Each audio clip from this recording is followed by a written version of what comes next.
Hi everyone, Simon here from ourglobaladventure.net.au. As some of you may know, we've been staying at this wonderful chateau in France, and in exchange for this amazing opportunity, Gina and I have been doing jobs around the property. In particular, we've done lots of work painting and repairing various gates.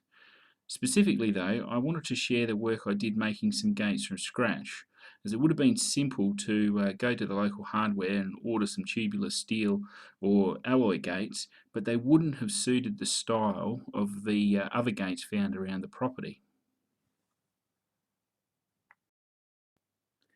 The unique feature of the other gates on the property is that they had a hinge that wrapped around the main vertical part of the gate, and that was the part that I set about to replicate in this area here between these two columns, which is the entrance down to the orchard and swimming pool at the chateau.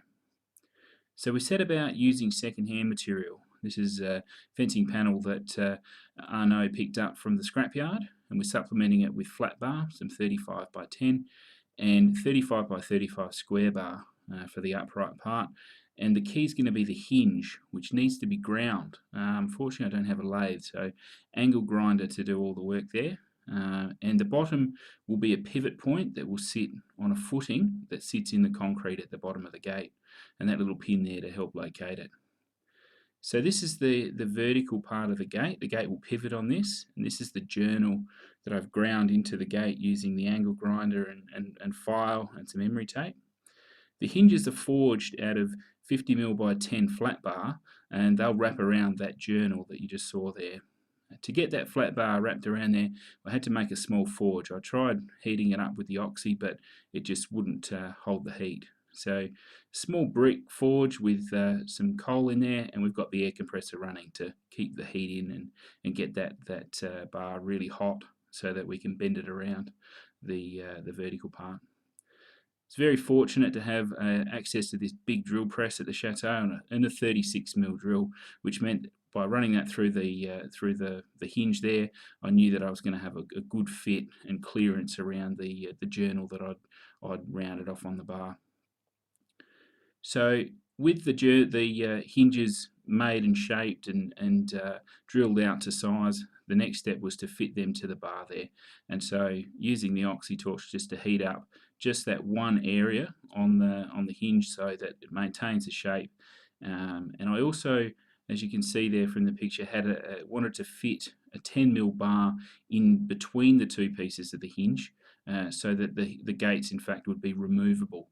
The other gates on the property didn't have that feature. They were just wrapped around and then mortared into the wall, but they were obviously very old, and I wanted to have the ability to be able to take the gates off if need be. So I heated those up, slid them around, closed them back down, and put the further piece of 10mm plate in the middle of the joint.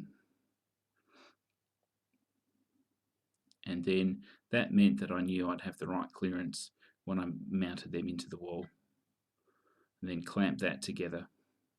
I actually went on further then to drill that through with a 10mm bolt, countersink it, and make the complete hinge fitting ready to be mounted into the wall. And you can see there the countersunk bolts and the hinges complete, ready to be fabricated. So with the hinges made, that was the hardest part of the entire project. It was just then time to fabricate up the gates, measuring them to make sure that there was clearance all the way through, and making sure obviously they're nice and square. With the gates fabricated up, there's a nice little scroll work there, it was time for fitting. So to fit those through, Arnaud and I bored big holes into the column and set the bars in there a good 400-500mm. We set some footing plates into the concrete, and to make sure it was all held square, we actually tacked the gates together, so we were working with one big panel while everything dried.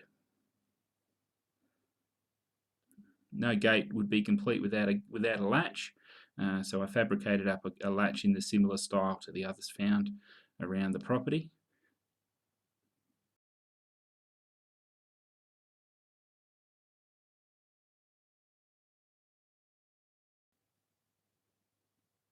And the latch just finishes the gates off really nicely. It works really smoothly. opens and closes easily.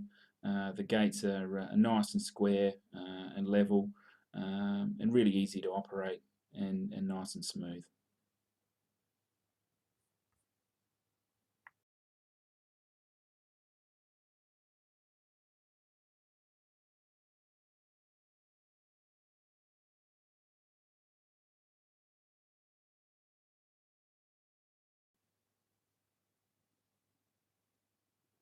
And on our last day in France, I managed to get a coat of paint onto the gates.